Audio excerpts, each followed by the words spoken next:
Hey, what's up, you guys? It's your girl JoJo, and I'm here with the review for Love and Marriage Huntsville Season 2, Episode 8. I hope you all are doing well today. It is Monday, so my review is very late. But to my defense, you guys, I did try to record all of my videos yesterday. I actually spent upward of 3 hours trying to record, trying to get the videos up, and the videos were slow, the videos were choppy, the videos were cutting off. I even tried to do it on my phone. It was just a no luck video day. And finally, I had to give up after the third hour and mind the business that paid me. I just could not keep re-recording it. I think I hit maybe the seventh time trying to re-record, and I just said no more. So we're back again today because I did want to still do the video.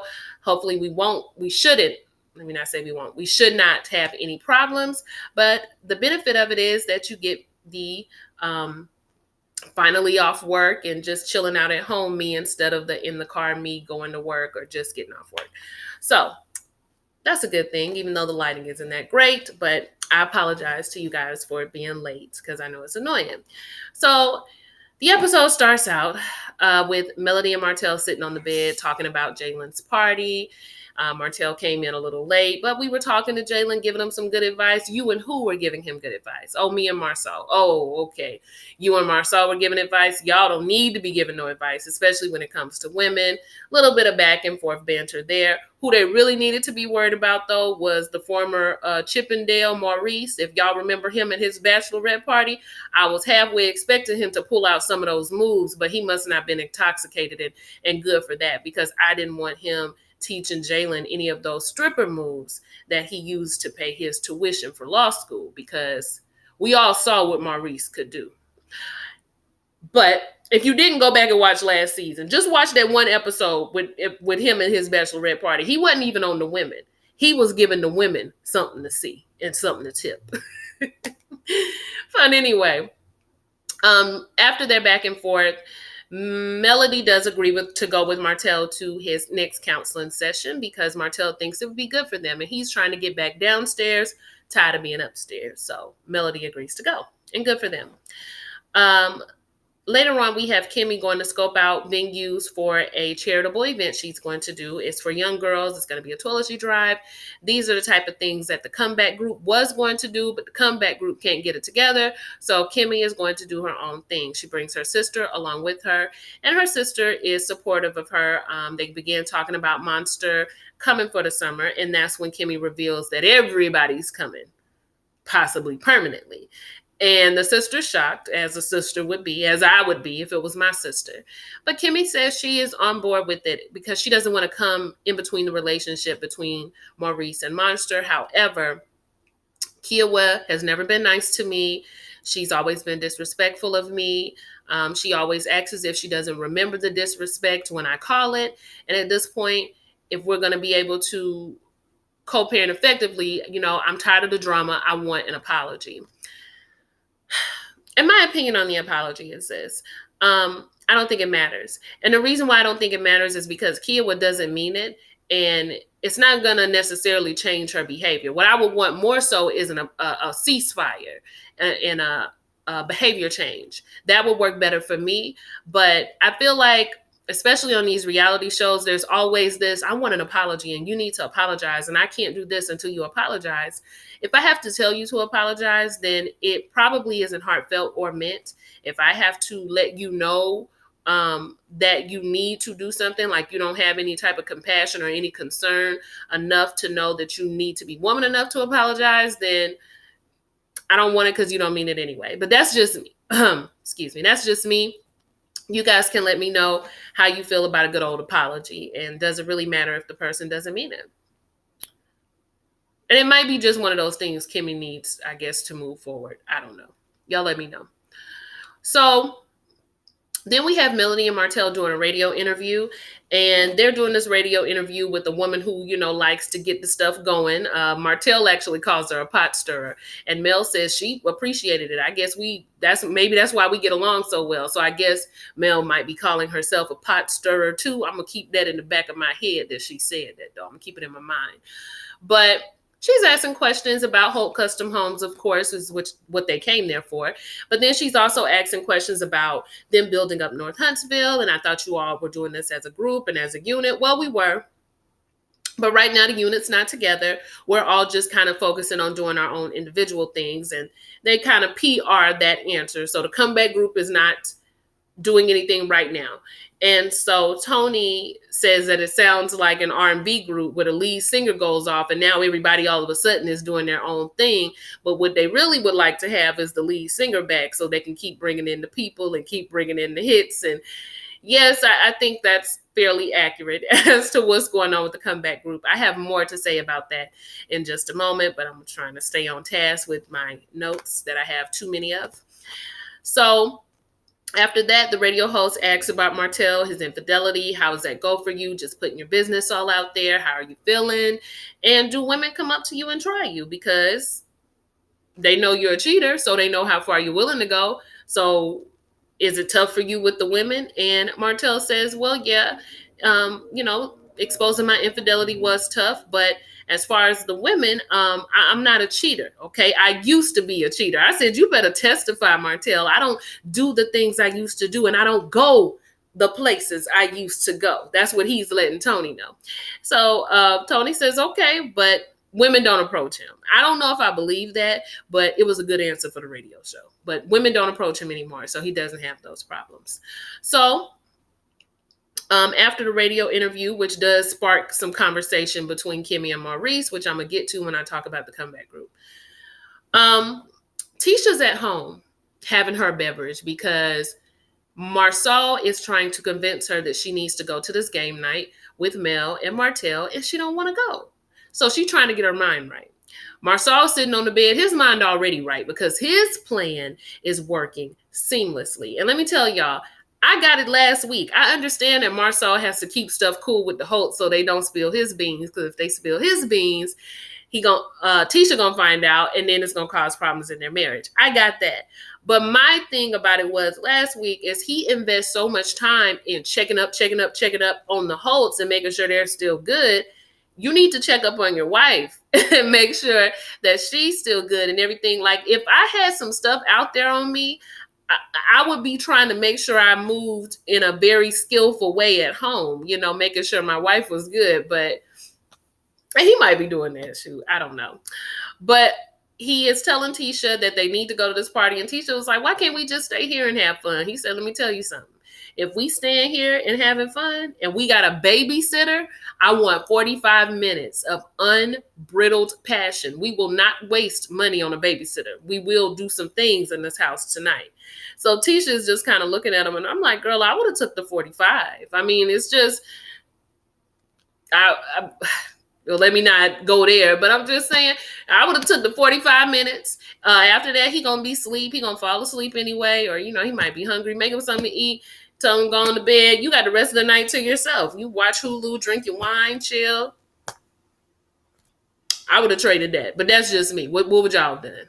But she's pouting, and we know they're gonna go. But I'm just saying, if this was real life, Marsau tells Tisha, we need to go. We have to do this. They got a lot going on, babe. You don't even really know. Mel. Okay, she actually confessed to me. She told me that the woman called the phone, like as of recently, she called his phone. So, you never know. They might be back in that place again. And maybe that's why hurt people are hurting people, because, they're out of their minds right now. They're out of their minds with hurting. Child. If Marsau don't know nothing else, he know his wife, don't he?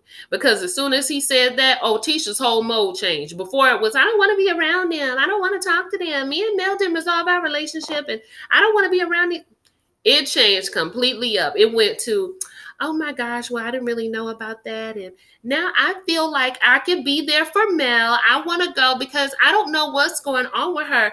And if I can be that positive person, like if she's in this dark place and I can be that positive person and go and show them that I'm there to uplift them and I'm there to support them, then that's what I want to do. It's just crazy to me. It is just crazy to me that Tisha it's like she got comfortable because she had the one up on Mel. Like once Marsau gave her the tea, Marsau could have just said, look, we trying to repair our relationship. Let's go. But he knows his woman. He knows his woman has insecurities, and he knows the best way to make his woman feel secure is to make her feel like she got the one up and the tea on Mel, which is exactly what he did. That's what it seemed like to me anyway. Y'all can let me know what y'all saw it as. But as soon as Tisha found that out, it was, oh yeah, let's go ahead and go. I feel so sorry for them. Oh, bless their hearts. All their marriage is in shambles, and ours isn't. Did y'all get that vibe? That's what I got. I could be wrong, but I'm just like, she sure did switch her mode up when she found out they were still having problems. Almost like she wanted to, go throw it in their face or something. She didn't, but that's what it seemed like.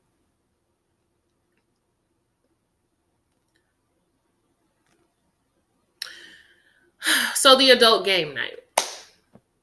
Maurice and Kimmy show up first. Why did Maurice show up with a comeback shirt on? Now, I like the shirt. I like the, premise of the shirt, the street sign. It was a cute shirt. But this is where I can go ahead and start talking about the comeback group. When Tony gave that analogy about an R&B group, it was so spot on that I had to go ahead and type that thing in my notes because I was like, ooh, this sounds just like that. Specifically, though, Maurice and Kimmy, I don't know if they're just teamwork type of people, teamwork make the dream work type of people, or it comes off like coattail riding. That's what it comes off as. I don't know if that's what they're doing. I don't think that's what they're doing. I don't want to believe that. But it seems that's what it feels like. It feels like they are trying to ride the coattails of two people who already have a very successful business, already are very well known, already have the clout, already have the accolades, and they kind of want to get in, and see what they can do. I mean, and we all like that a little bit. If somebody already got something started and we can join in, hey, sometimes that's just sometimes it's just an easier route to take. But I think for Mel and Martell, it's important that everybody is doing their part without trying to take over things that they don't do well, if that makes sense. But for Maurice and Kimmy, it just always seems like they are chomping at the bit when it comes to this comeback group. And even when nobody is talking about it, they bring it up again. So it's just like, do you all feel like you can't do your own thing? Do you feel like you're not capable? Or do you want to do this with the comeback group because it's going to bring so much more attention to it? I'm pretty sure that's it. But the way y'all coming off is coming off like we need it.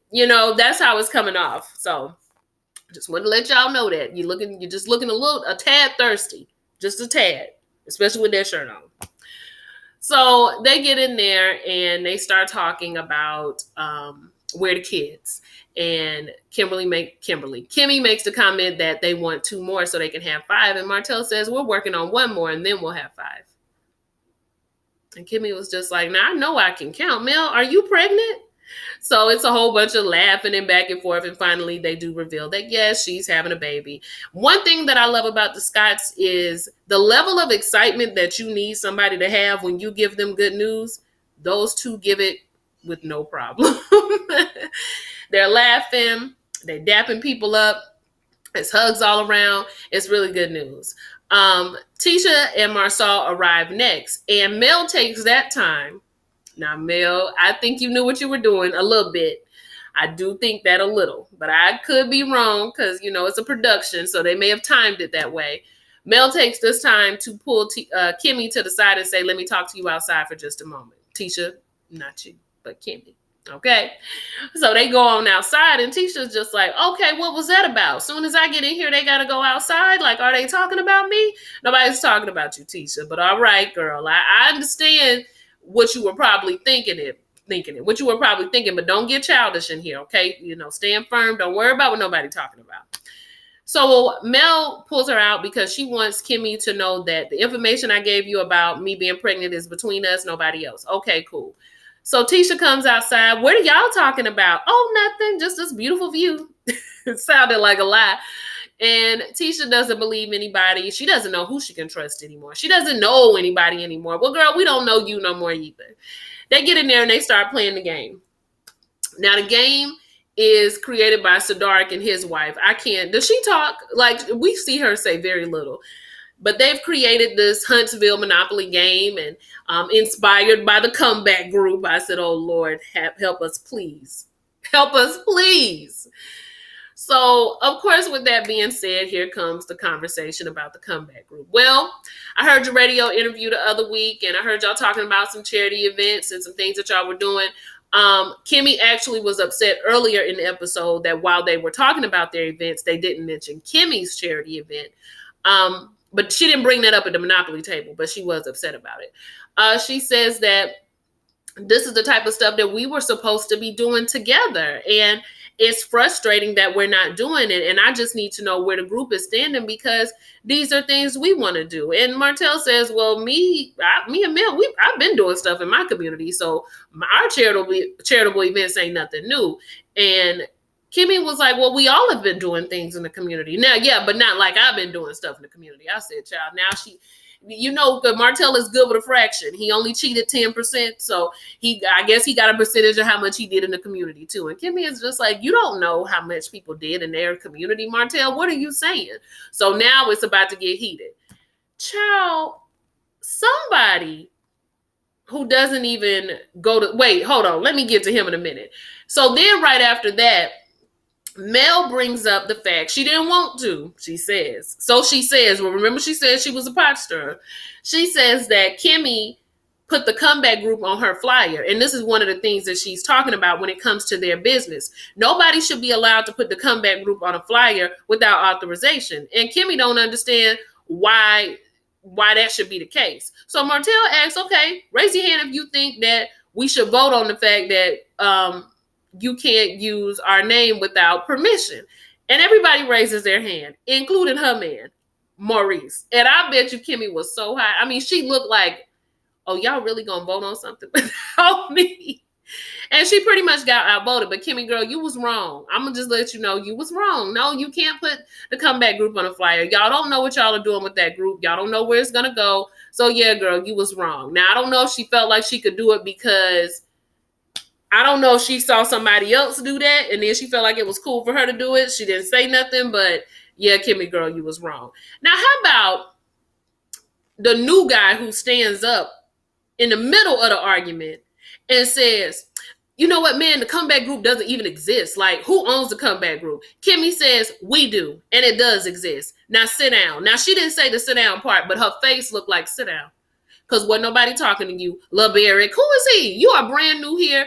Didn't nobody say? The only person that we have given a pot stirrer badge to around here is Sadaric. We didn't give you one. We let him do it because he knows how to stir the pot effectively. He obviously has not passed that skill down to you because you did a bad job standing up and saying whatever you said. I said, Mr. Chicken Man, Mr. Barbecue Man, have a seat. We don't know you. We ain't got to know you. We ain't got to like you yet.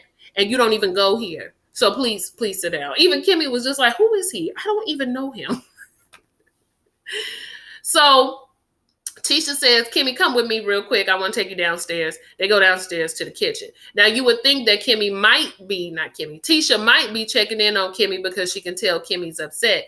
But all she brought Kimmy down there for was to see if they was talking about her when they was outside. And Kimmy said, no, and you don't need to worry about what we were talking about. Trust it has nothing to do with you.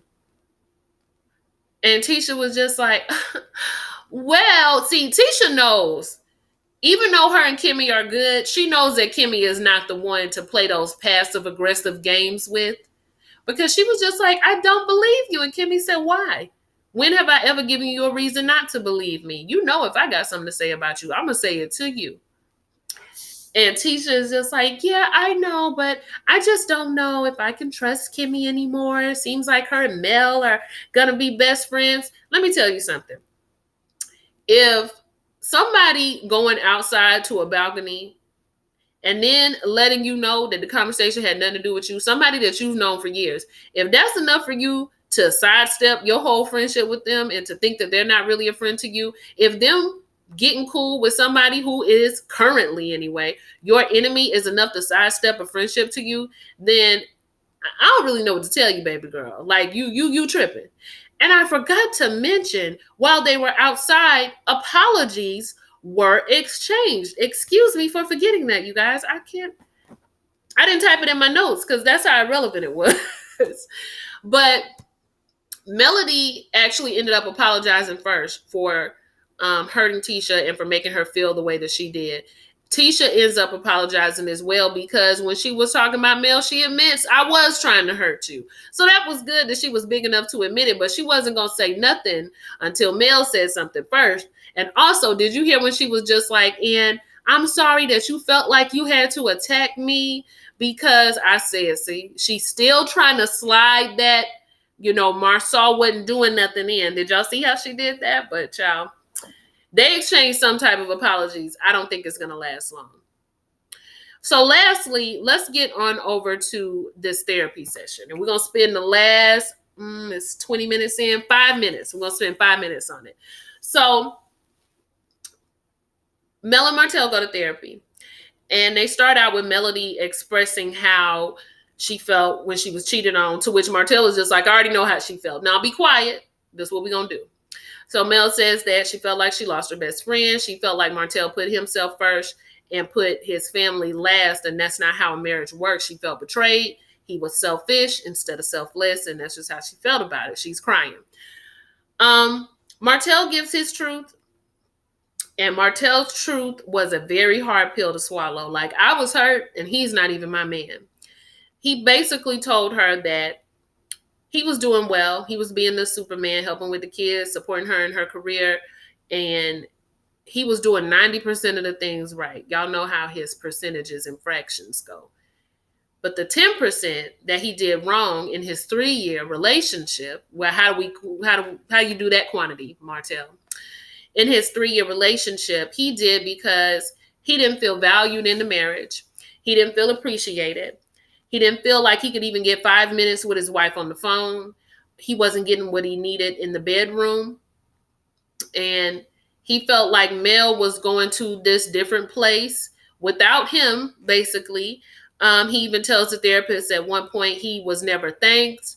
He never felt appreciated. He never even got a thank you for creating who Melody is today. Because if it wasn't for him, Melody would still just be a teacher.